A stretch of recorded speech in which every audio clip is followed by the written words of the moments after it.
saying. Okay. Oh, Tell me you're all set? yeah, we just did. I just did. Thanks. All right, we're going to call the August 28th meeting of the Lake Quinsigamond Commission to order. So thank you all for coming. We're going to go through go through the agenda here. So the approval of meeting minutes from July 2019. Did everyone get a chance to peruse the very detailed minutes we had? And is there any comments? Or? Yes, sir. I just want, on item 4, I voted against that. Okay. I just want that to show for the record.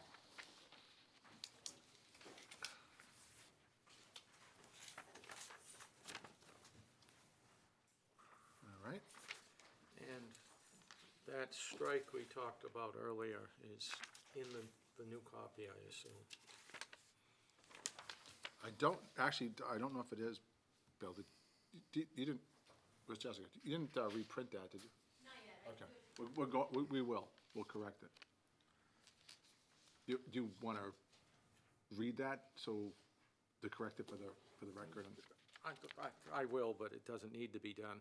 The comments from last week's meeting was not repeating the one the sentence that's butchered, but it's change it to the new, change to brought up that some rowing coaches are interested in identifying hazards in the lake for E911 purposes, not residences. Okay. Thank you. I think maybe the confusion got that we needed to attach that to some kind of street address. Right. Right. Okay. All right. Thanks, Bill. So do I have a motion to approve the minutes if everyone's all? Make a motion, we approve as amended. I'll second. All those in favor? Aye. Opposed? Abstain? All right. So voted. Review and approval of bills and expenses. What do we got? Don't have any to report. Nothing? That's good, I guess.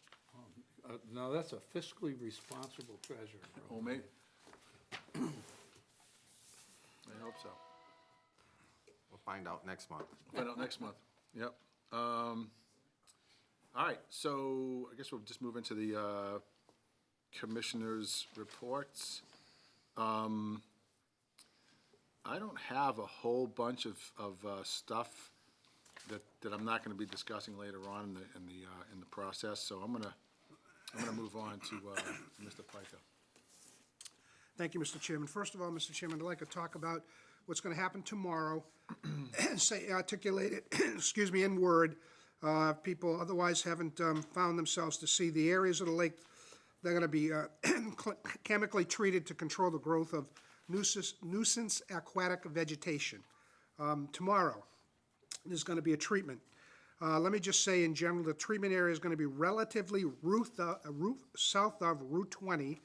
There's going to be a section just south of the Route 9 bridge and a few areas on both the Worcester and Shrewsbury side going right up to the head of the lake. Now, let me just say that in terms of taking note of the use of the lake, again, tomorrow's going to be 8/29/19. In terms of utilizing the lake for drinking or cooking, you would want to refrain from that until 9/2/19, swimming 8/30/19, watering of livestock till 8/31/19, and for the purposes of irrigation, 9/4/19. Now, why are we doing this now? Because this is when we could finally get various permits and to be able to have permission to so do this. So, in essence, some people might say, "Whoa, gee, you're doing it now.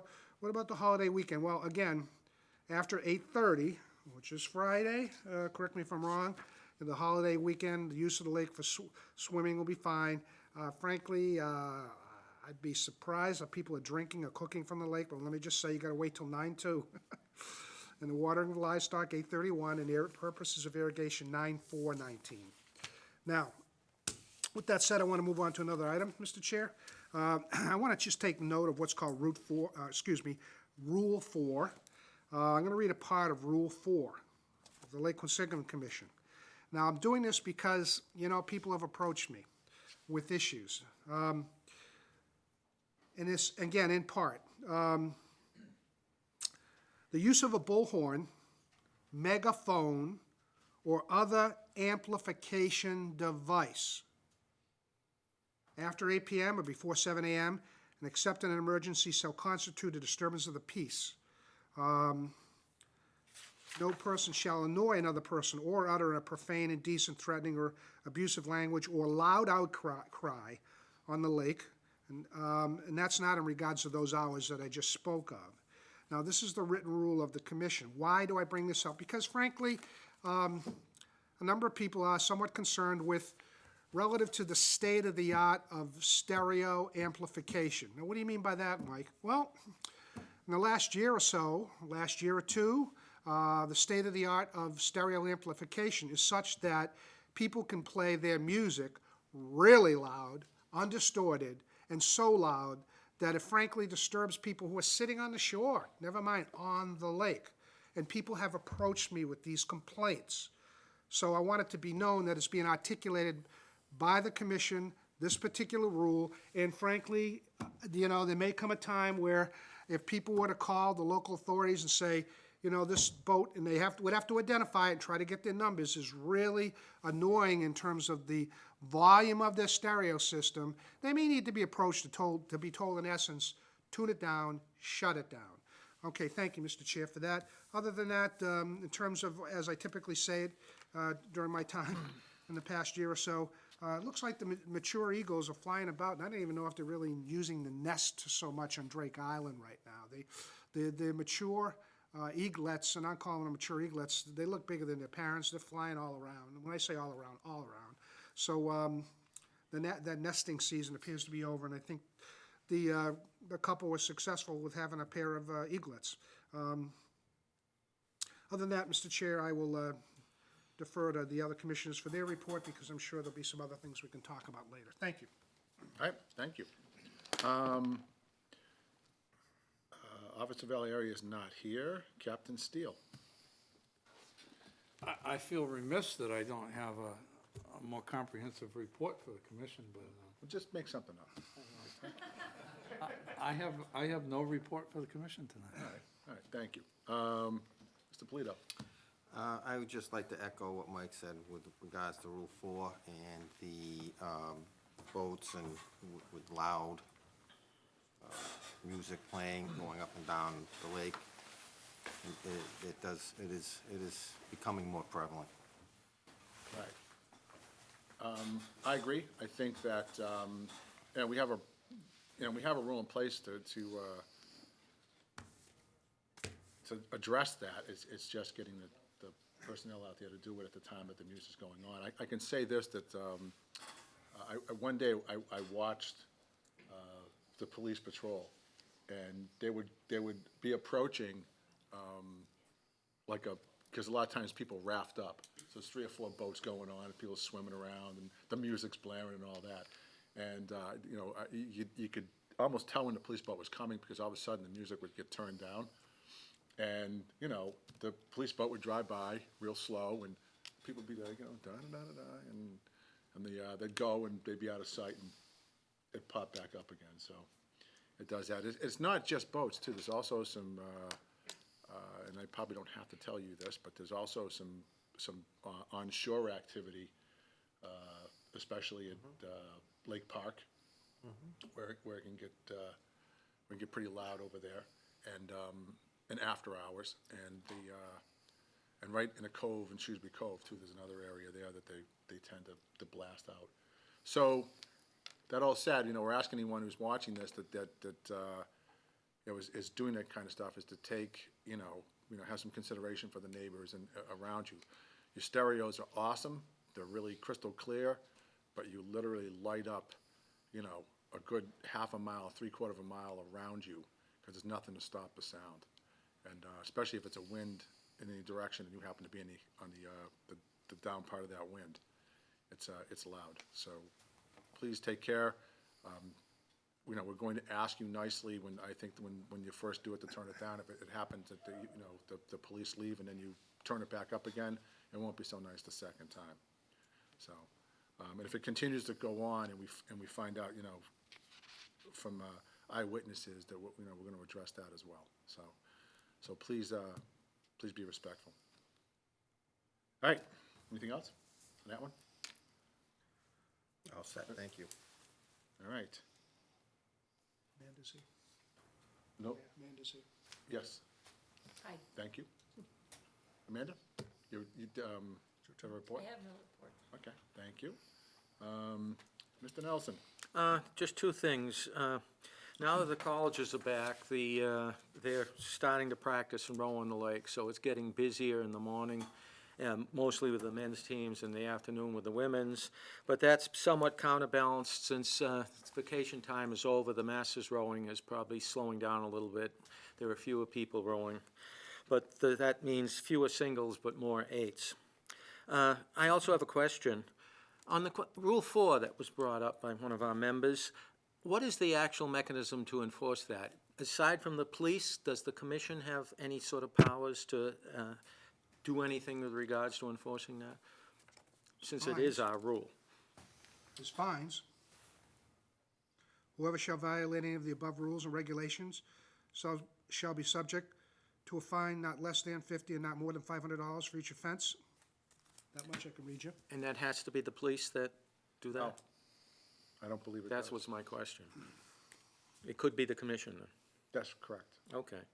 right. And especially as it pertains to Rule 29 and 30, if we can have, something really catastrophic happen or a pattern of bad behavior, dangerous bad behavior on the lake, we could have a hearing and, address the person who did it. And, ultimately, the worst thing that could happen to them would be to be banned from Lake Quinsigamond for 12 months, which you could actually ban an individual and the vessel. So, we have powers that are written in the legislation. That's why they did what they did. In the beginning of the Lake Quinsigamond Commission, and everyone's probably sick of hearing me say this, but in 1916, that was our real purview. Our real purview was safety. That's why they had us on there, because back then, motorboats were new, people were on there. It was more unruly than it is now, if you can believe that. Different, but there was a complete lack of knowledge and experience about driving boats around the lake and being safe and wearing life vests. None of that was a law. There were no The good old days? the good old days. There was no rules back in the Wild West, Lake Quinsigamond. To get back to my question, I realize the commission has the authority, but suppose someone was banned, how would that be enforced? Would we have to have the police enforce it? Or? Yeah, You would notify the person that they're banned and that they'd be trespassing on Lake Quinsigamond. You serve them with proof of service, and then in the event that they come on the lake, if the police aren't available at that time, the police can obtain a complaint in court, and then we can have a hearing in court, and the people that saw the banned people on the lake can testify, and then the judge can issue a penalty. Okay, I just wanted to make that clear. Thank you.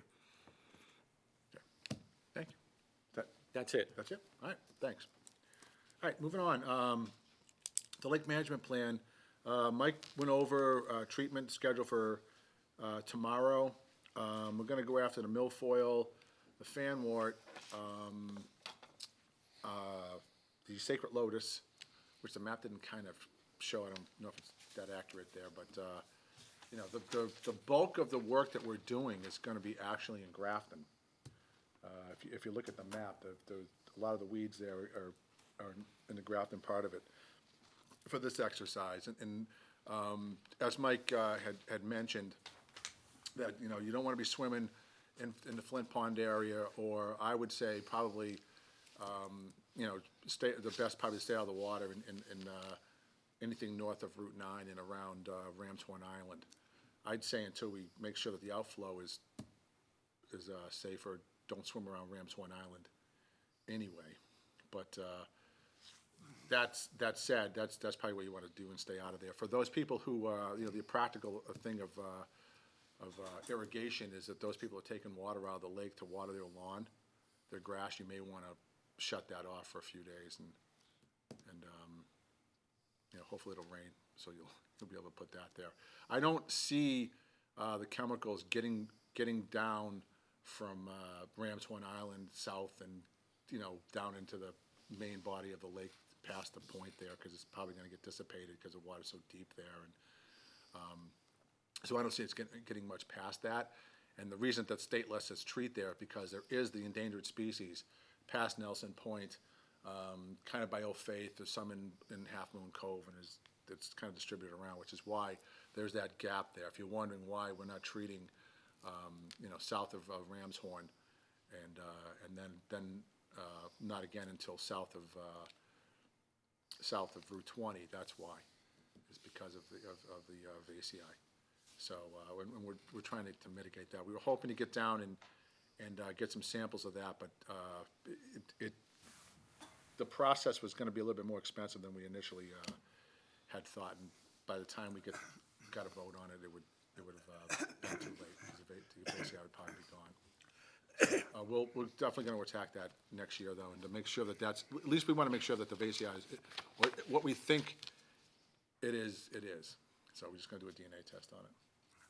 Yes, sir. If I can just add, Mr. Chair, there is a little small area, I believe it's called O'Hara Brook, that comes out into the lake near, as a landmark, which people may know of, Maduka's Ice Cream and the Marine Corps League. Just south of that, there's a little area that's going to be treated. Oh, I'm sorry. That's Yeah, right. just You're right here, right. Yep. just, yeah. Yep. So, right there. amongst other areas. Thank you, Mr. Chair. So, so stay out of the water at Maduka's as well. And don't dip your ice cream in it.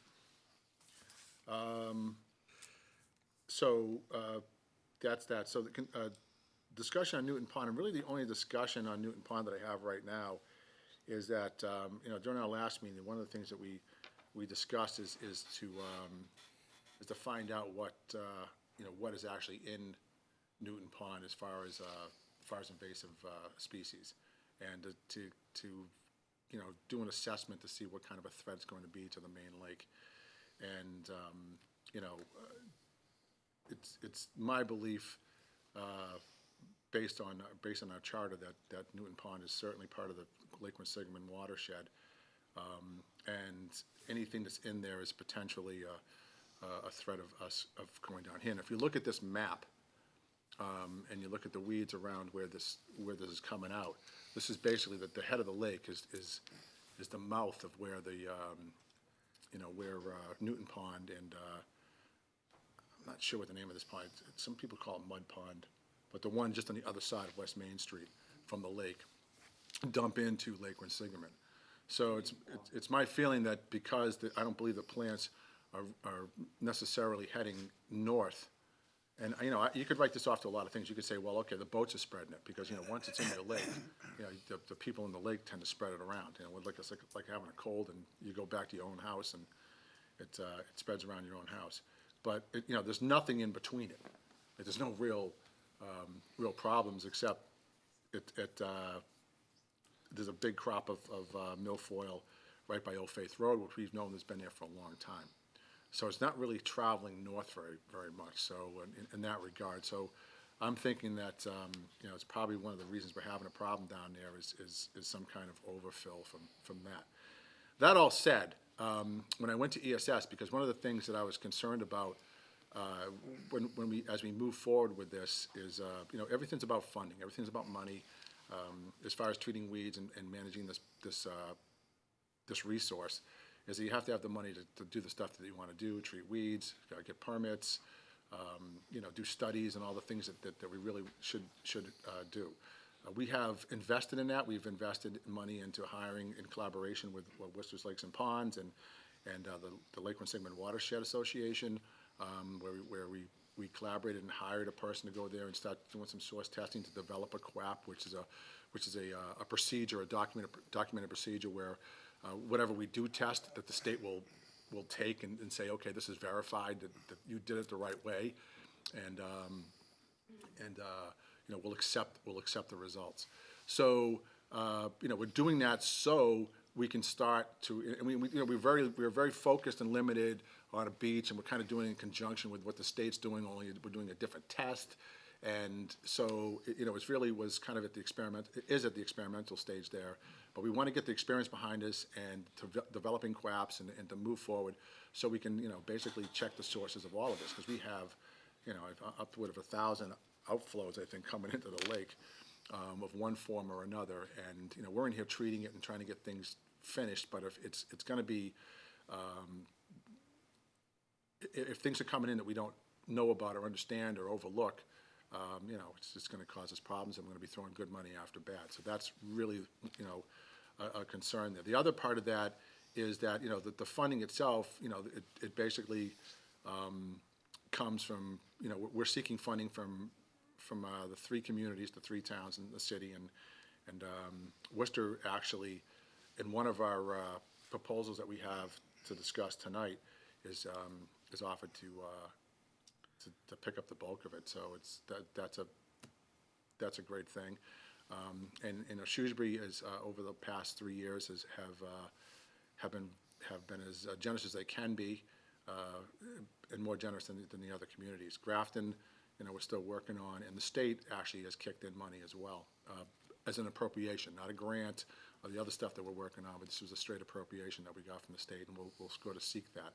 You know, that's an ongoing effort, you know, appearing in front of the different boards to get this, and going to the state and asking those guys to help us out. So it's not going to be something that we, you know, I believe that we're ever going to be finished with. Like, you know, it's going to keep going on. We're going to keep having to ask for money, and if we want to keep treating the lake and managing the lake. So it's just, you know, it's just a thing that goes on in perpetuity. Not the most fun part of this job. So, but one thing, you know, to identify with Newton Pond in particular is that any time, and this is one of the reasons I'm interested in bringing this under the fold of the Lake Commission, or at least under our management plan, is because it'll be less expensive. And I'm maybe speaking, you know, as a Shrewsbury taxpayer, and you know, Newton Pond is a body of water in Shrewsbury, and that, you know, I would rather see us do it the least expensive way and the most effective way that we can. So to give you an idea of that, is that I asked ESS to do a proposal for us, because we're going to map the weeds at Hovey Pond, which is in Grafton, and it's something that we need to do, and to make sure that we understand what that body of water has in it. And if that's the quote came back for $4,500 to do that. The quote came back, if we did Newton Pond as well, was another $4,500 if we did it separately. So if we did, you know, Hovey Pond one day, and then either we did it or Shrewsbury did it, it would be another $4,500. If we mobilize on the same day and do it together and get everything together, it would be $7,500 for both jobs. So as you can see, there's a significant savings if we work together and collaborate on this stuff. And it's really important that we understand and we know and we can control to an extent that we can control that stuff. You know, what's in Newton Pond and coming out. I was there, so I went down, and I didn't, you know, do a weed map, but I drove by and took pictures, and I can in my limited scope of plant expertise, I can identify fanwort and milfoil, because they're both in front of my house. So I got experience with that. But and that they got a heavy crop, especially of milfoil in Newton Pond. So that's really the reason I want to go there. And you know, to some extent too, is that I think that the town, in my discussions with the town manager, would prefer that we take this on as part of our efforts, so that we can keep things simpler at the appropriation stage, which basically means town meeting, where we won't have to come in with 2 articles on the warrant to get different appropriations. In other words, an article to appropriate money to deal with Newton Pond separately, and an article to appropriate money to deal with Lake Quinsigamond. So it would be easier and I think more effective with less chance of you know, delay to do that process as one thing. Because, you know, that's kind of how people look at it. So for those reasons, that's where I'm heading towards there. In a development, because I met with the folks at Newton Pond on Monday night, and after the meeting, I got a call, and you know, it's one thing you come in, and we see this a lot in everything we do, is that people call, they'll be on Facebook, or they'll come in and they'll stand up and they'll be outraged about something that happened in front of their house, and you know, there's not really a whole bunch of appetite for anything that happens outside of their purview, or outside of their view there. And that's not to disparage people. There's not a judgment. It's an observation more, you know, because I'm, you know, certainly can be the same way, because you're kind of interested in your own little patch. But you know, it's another thing to come in and say, okay, we're going to help, and we're going to do something, and we're going to pitch in. And that's one thing that I have seen from the folks at Newton Pond, that they really have done that, and even to the effect that they've committed $1,500 to the mapping project. So basically, if we add that on to the $4,500 that I'm going to ask for an appropriation for Hovey Pond, which we've already discussed that we need to do that in the management plan, it would basically, you know, our cost for that would be $1,000. So that's my, yes, sir. A couple questions, Mr. Chair. What do you mean our cost would be $1,000? From the Lake Quinsigamond Commission,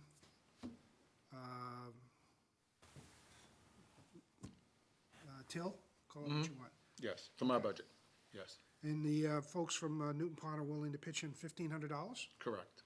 Okay.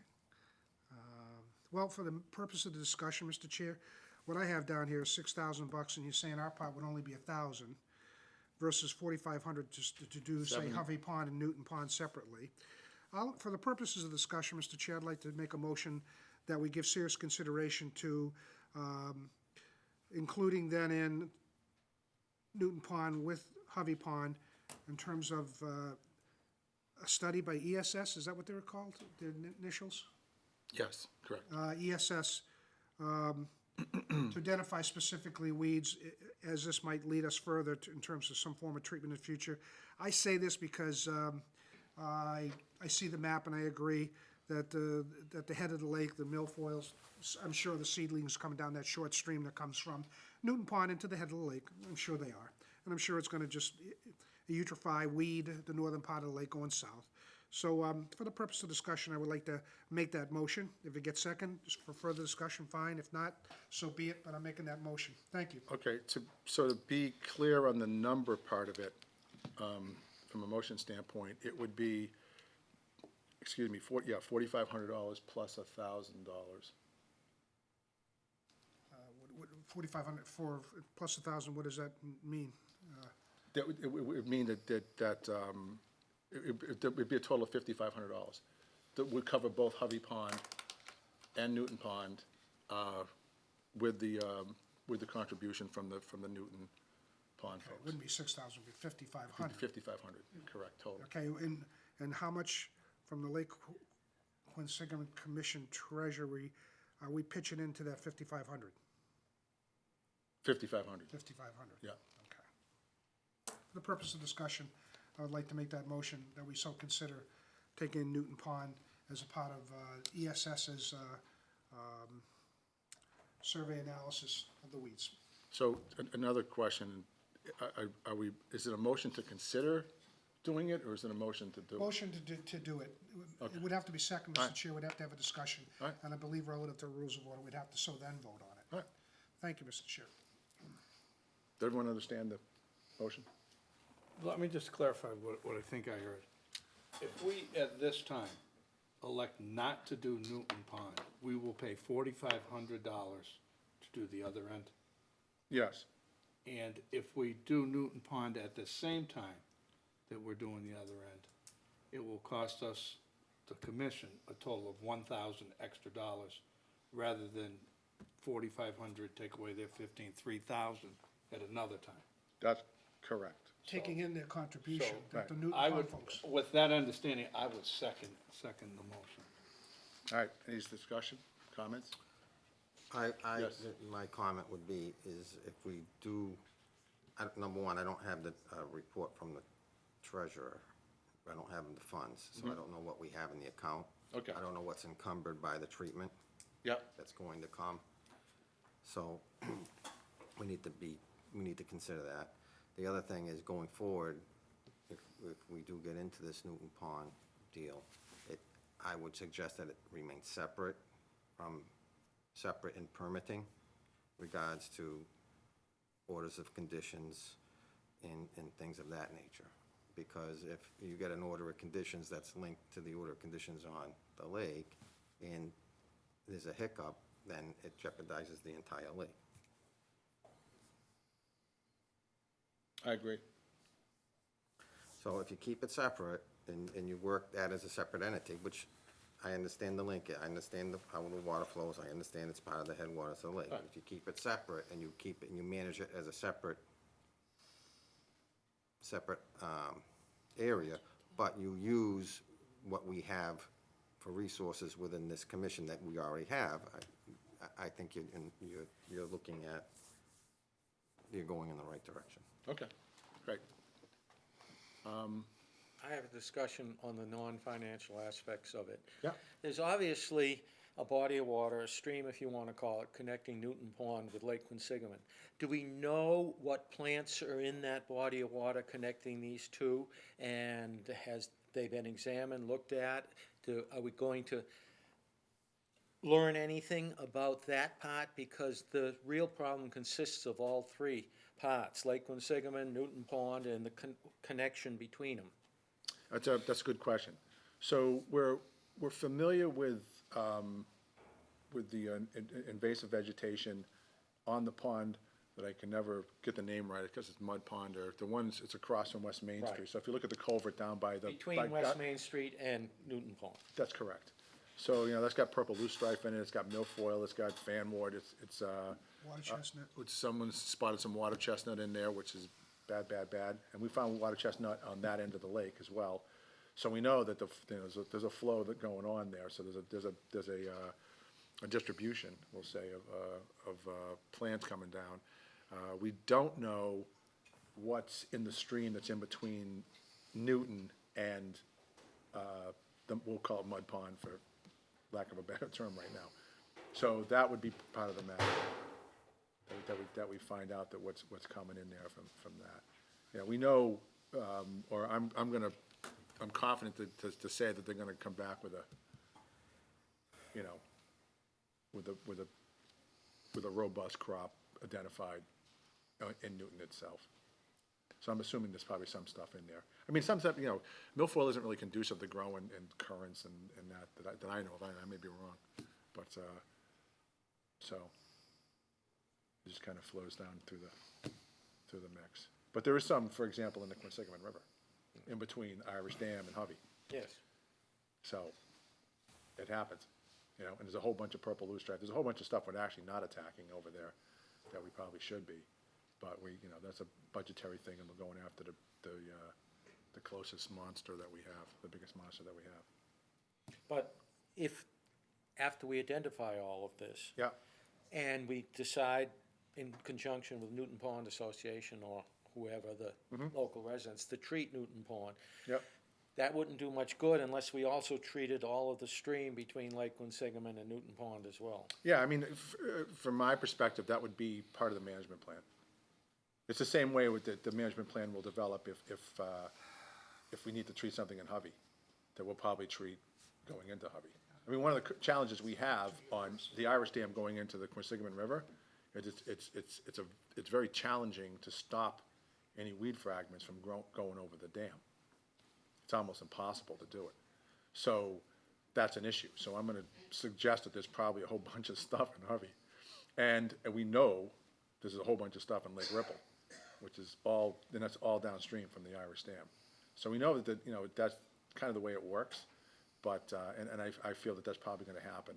So, it's gonna happen from Newton to Quinsigamond as well. So yes, the management plan would include a comprehensive, you know, again, I'd like to, you know, I think Mr. Polito brought up a good point, is, you know, there's a, you know, we're really talking about managing the problem instead of taking over the pond or any of that. And so, you know, we'll do the same thing we did with this management plan that we have for Lake Quinsigamond, is we'll put as many arrows in the quiver as we can, different treatments. You know, I'm gonna basically suggest that we go for, you know, chemical treatments, a drawdown for sure, you know, hand pulling, harvesting, anything that we have on there, so we get it on the permit, so that if we come up with a situation where we have to change, you know, change gears, that we'll be able to do it without having to go get another permit.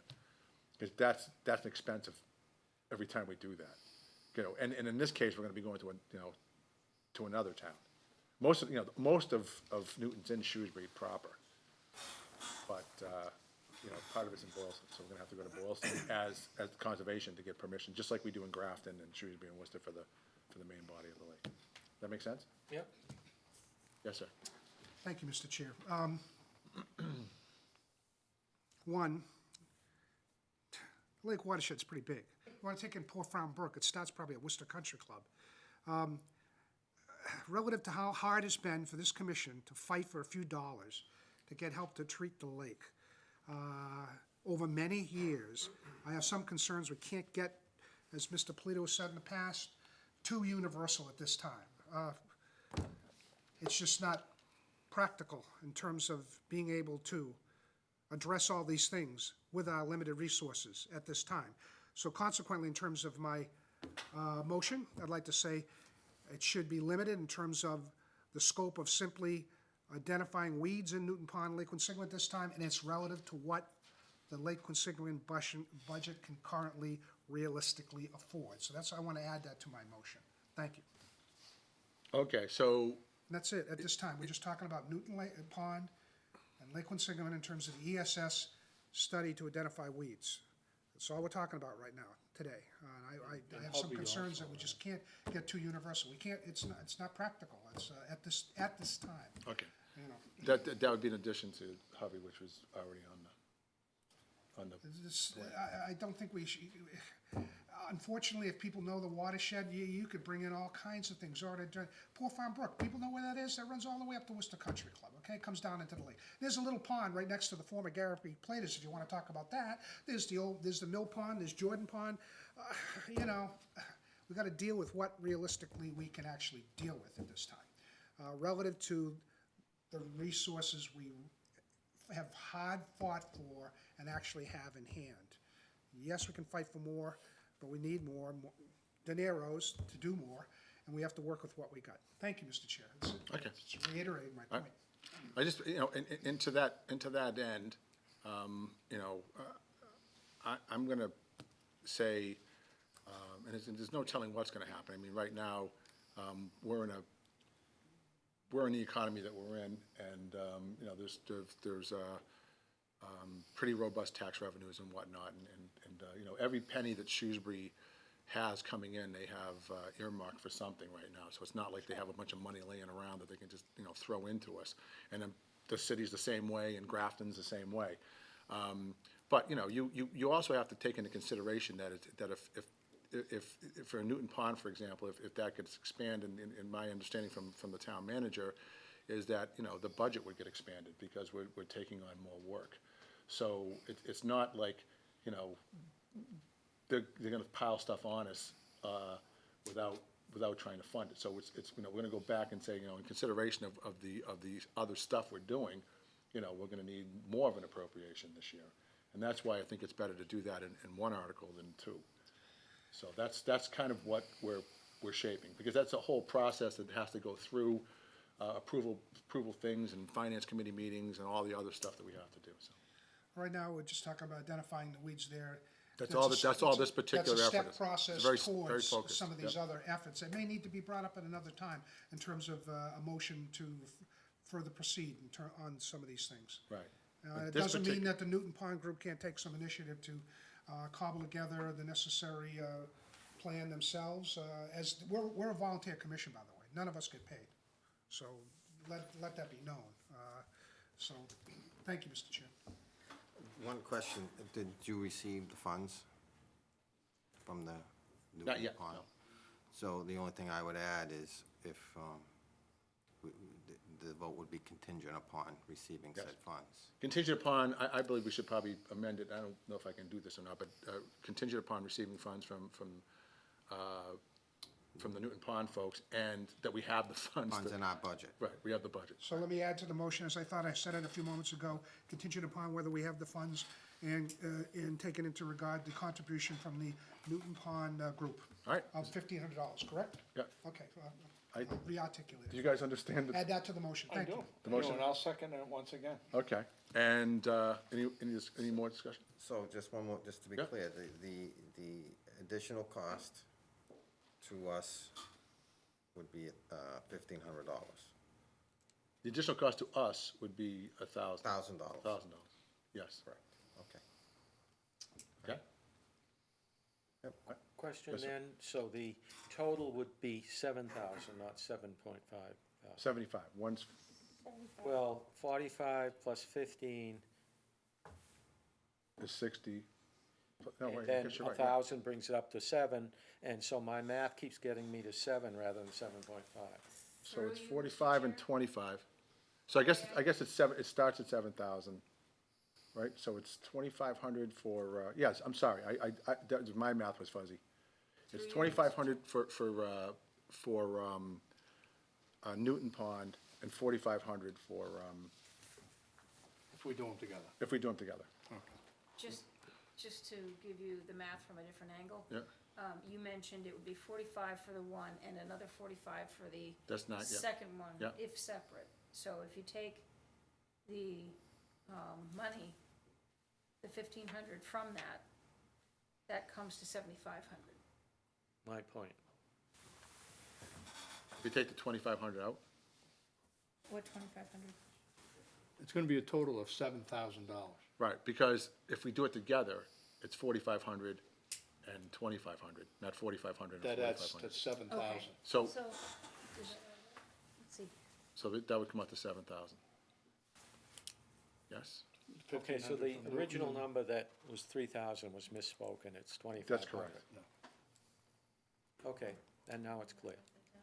All right, Okay. okay, so all those in favor? Aye. Opposed? Aye. Abstain? All right, so voted. Thank you. All right,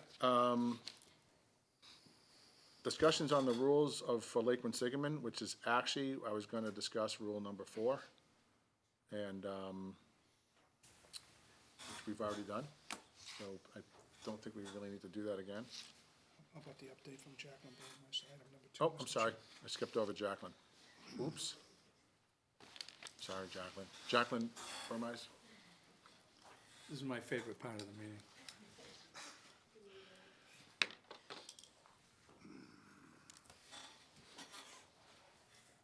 Jacqueline Burmeister, City of Worcester, Department of Public Works, Lakes and Ponds Program.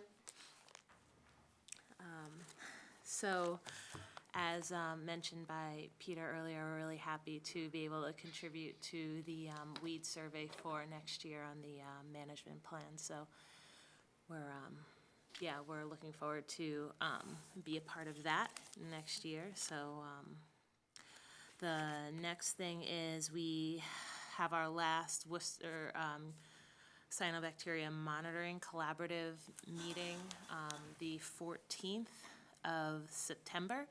Lake Quinsigamond has been a part of the Worcester Cyanobacteria Monitoring Collaborative for 3 years now, and this is going to be rounding out that third year. Has had volunteers taking plankton net and integrated tube samples from the lake once a month during the summer months, and actually I have some reports here that show the latest pictures from some of those volunteers, as well as the other water quality sampling parameters that we test for in the Lakes and Ponds program. So I have these for you. Around. Jacqueline, if you don't mind, maybe you could speak up, because I know your back's to everybody in Oh, the yes. back of the room, they may not be able to hear you. If there are some extra flyers or reports there, I could send them back your way as well.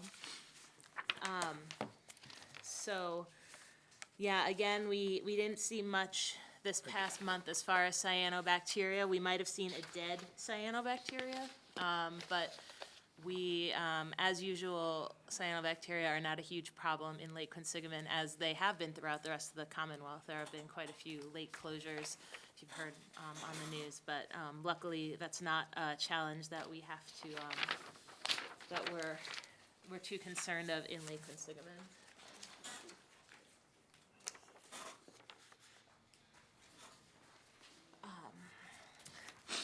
Excuse me.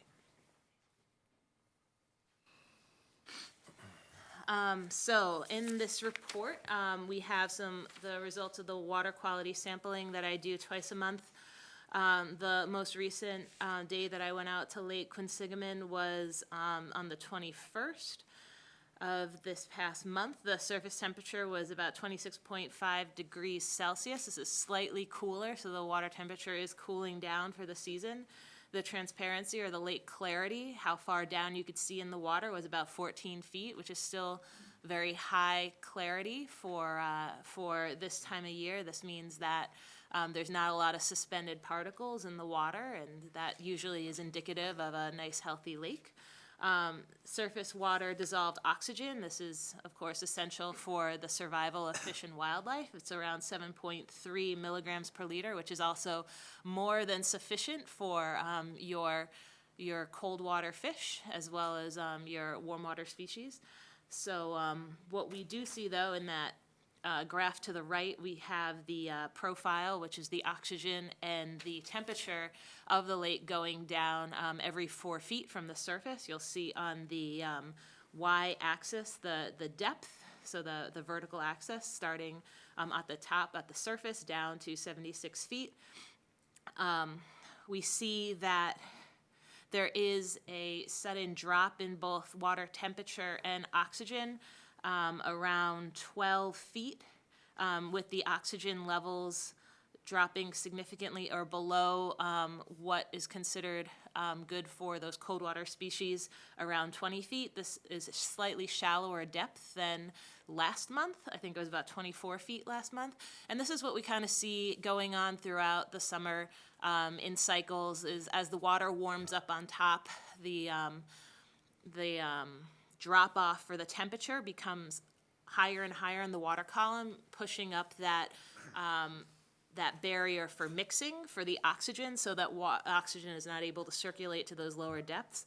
It's something that we just like to keep an eye on. Obviously, if it becomes too shallow, that would be a challenge for our fish, but we expect that in the next month or two that these curves are going to start straightening out from these severe S shapes down to more parallel to each other, or more vertical.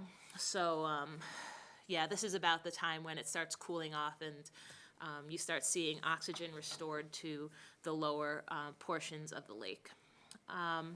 The total phosphorus, or those nutrients of concern, as far as cyanobacteria, we're seeing very low numbers, less than the detection limits for the tests that we're doing for total phosphorus in the surface waters, and that's a good thing because it means that we aren't at high risk for those cyanobacteria blooms again. It also means there's not a lot of phosphorus in the water column to feed plants.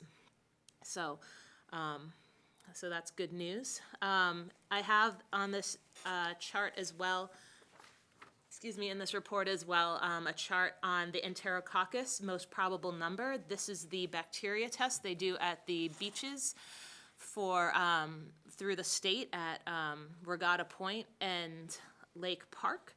The most recent test here is from 8/13, the 13th of August, and we continue to see very low numbers, way below the advisory thresholds for bacteria at our beaches. Of course, in the past, we have had challenges at these beaches as far as closures.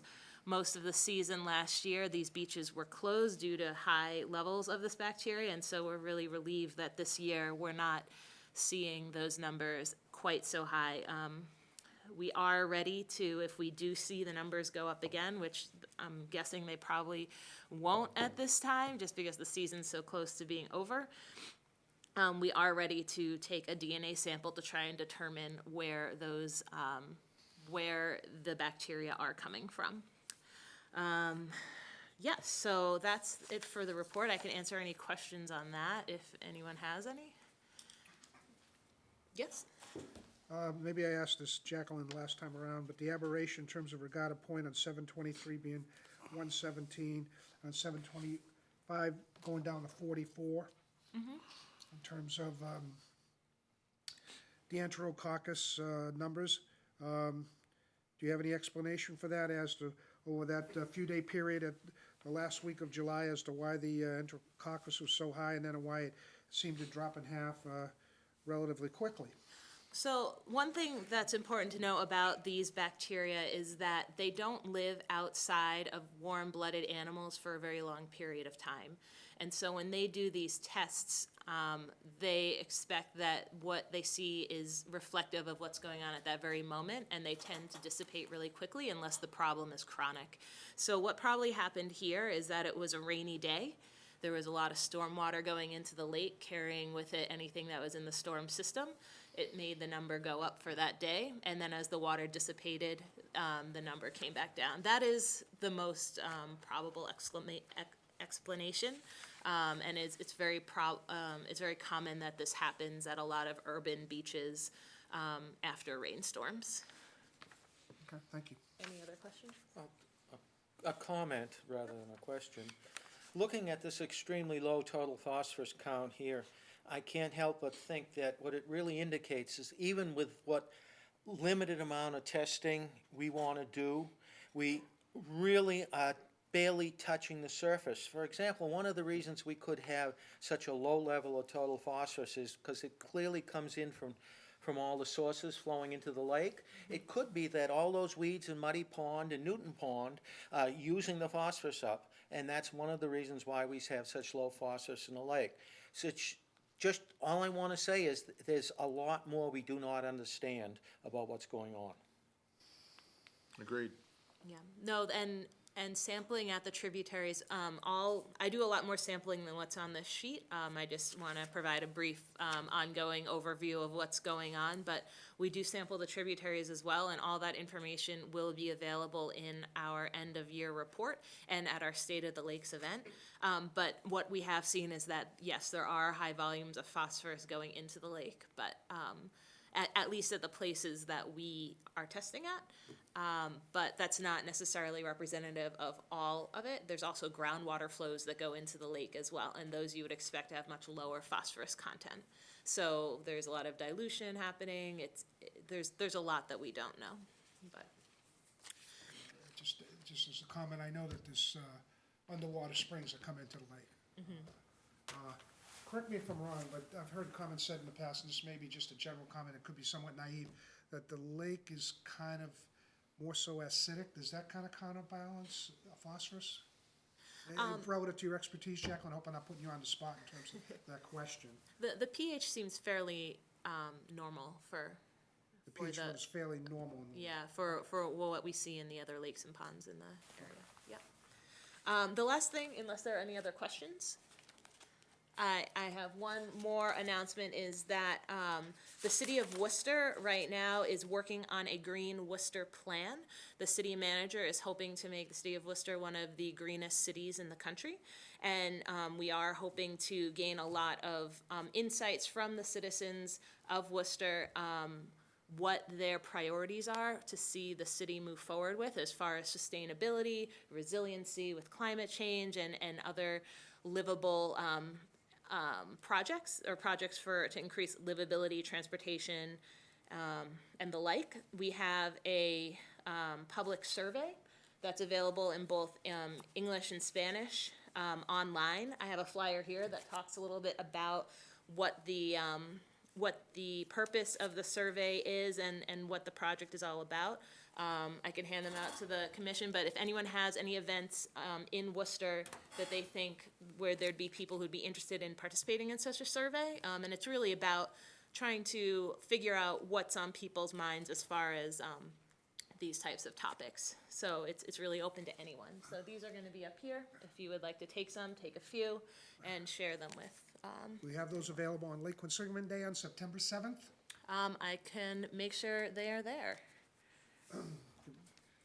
By definition, people there will obviously have some interest about the lake. Yes. Water is going to be a big theme in the Green Worcester plan. So, obviously, anything related to Lake Quinsigamond would be important, But not green water. but not green water. Good. Jacqueline, just one quick sec, because one thing I didn't do is the report that Jacqueline brought up is a report that it's part of our permit. It's basically after we do the weed treatment, we have to do a study of what happened, how it affected the weeds and whatnot. Typically, that's done a few weeks after the treatment. So we have a proposal from ESS for 87, let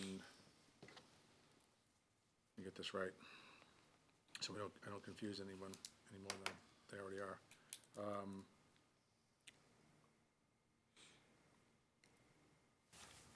It's $8,750. One is for the vegetation mapping field program, which is $5,750, and the $3,000 is actually writing the report. So Jacqueline and Worcester Lakes and Ponds is offered to pay the $5,750. Yes, the first part of the project. So that would leave our liability to $3,000. What would happen with this particular thing, when we're trying to kind of do this because it works out better for the city, is to have ESS invoice the city directly. So basically, all we'd be invoiced for was the $3,000. So we wouldn't have to go and collect any money from anybody or anything like that. So I guess we should probably vote on appropriation for the $3,000 to get this report done. Grafton has a stipulation in there, and they're part of the permit that it has to be done by October 15th. So I just want to get it on ESS's schedule so we're not scrambling to get that date. Does that make sense?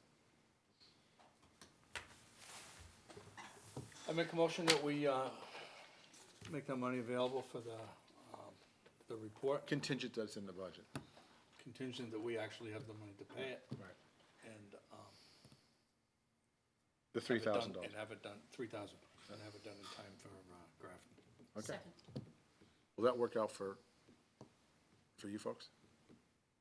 It should, Okay. yeah. Is there a second? I just seconded. Oh, sorry. All right, all those in favor? Aye. Opposed? Abstained? All right, so voted. Jonathan, thank you for bringing us that good news about the city of Worcester, picking up that bill. Yeah, happy to. And these flyers are up here for anyone who is interested. Okay. Update from the Lake Quinsigamond Watershed Association. Celebrates Lake Quinsigamond Day, September, what's the date, Mike? 7th. September 7th. The cheerleader for this one? Oh, yeah, get the boat going. Hello, Barbara Kickham, Lake Quinsigamond Watershed Association. Yeah, we have our Lake Day celebration, September 7th. The boat parade's starting a little earlier. It's at noon this year, not at 2, so people show up a little earlier. Just if I can add, that's Saturday, everybody. It's a great event. Go ahead. Saturday. We're having music, and we'll have refreshments and some food. We will have yoga at 11 on the beach. If anyone wants to do that, just sign a waiver. And what else are we doing? I forget. We've got some crafts for kids if they show up. If people want to ride on the Bay State Woodies, they will give you a ride. They've expressed that last few years. I think people are a little shy, but they will definitely, if they can, take people out for rides.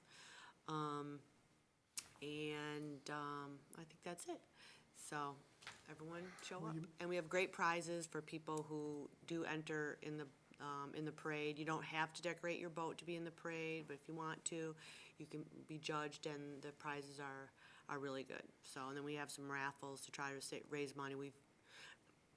raised a few $100s for raffling off a couple of good prizes. So our sponsors are Shoreside Dock, USA Marine, Full Throttle, Doug Russell, and Ski Chair. Did I forget anybody? So prizes from all of those groups. So hope to see you there. We are also doing some sampling. The Lake Association has our intern. He's continuing to collect weekly samples. We've seen a little bit of some bacteria at the beaches, which we think might be related to birds, just at Regatta Point, but it hasn't been too bad. Not above standards, and also we continue to see some elevated bacteria at the vortex separator under Route 9 on the Worcester side. But it's sort of something you'd expect to see, and it's not someplace that there's a lot of direct contact. People aren't swimming over there near Ramshorn Beach. But we'll give a full report later on. But we're continuing to do that. And what else? We are collaborating with the town to do storm drain stenciling, which is we're gonna mark the storm drains on the Shrewsbury side, and I think we're gonna do it with Worcester, is actually a little bit more organized. And they are gonna order the medallions that you can put right on the curb that says, don't dump drains to the lake. And it needs to be done every few years because they wear off. They just fall off, they wear off, the paint wears down, so most of them are all gone, and people aren't aware how far away they're putting things into storm drains actually gets to the lake. It's quite a distance. It's not just the storm drains that are along the roads directly adjacent to the lake. It goes quite a ways away. The storm water goes way up Belmont Hill, away on Route 9 in Shrewsbury, quite a distance. So we're gonna start that. It's gonna take a while. We'll look for any volunteers that wanna help with that. And, yeah, we're always looking for volunteers, and we're voting for officers, probably in September. We meet the third Wednesday of every month, and, get on our listserv at lqwa.org if you want email updates. Questions? Again, when does the boat parade start, and what's gonna be the route? And, I presume there's gonna be some tabulation of the judges' results and announcement of the winners then thereafter. So it starts when? Well, activities for the day start at 9 with the Bay State Woodies, but the parade itself is at noon, so noon to 1. Parade's at noon, okay. Yeah. It's gonna go from in front of Regatta Point State Park south to the Islands area, then turn around. Okay. Yep, like that's what, go down to the islands, we come back, takes about an hour, circle in front of Regatta Point and then come back. Regatta Point is free after Labor Day, you don't have to pay coming in, free parking. There's no swimming, so people can beach their boats if they want to. There's more dock space this year at Regatta Point, so there's plenty of room for people to bring their boats if they want. So. You said the Woodies are gonna be willing to offer rides to people. How are they organizing that? Are they Just come up and charging ask for someone. that? Nope, Okay, nope, all right, just go and ask. So, thank you. I just Okay. wanted- thank you. Thanks, Barbara. Okay. So our date for the next meeting, Wednesday, September 25th, Mr. Chair. I'll be out of town that day, if anyone. then we have to hold off. We should change it then to Yeah, accommodate your schedule. I would think that everybody should alter their plans to accommodate me. Or I can change the charter to meet wherever you're gonna be. That's the other thing. Down Myrtle Beach, so. Myrtle Beach, okay, I got a couple months. I gotta check Every the couple water weeks. quality down there, make sure All right. everything's on the up. So, I guess, except for Roger, Be here. September 25th. At 7 PM.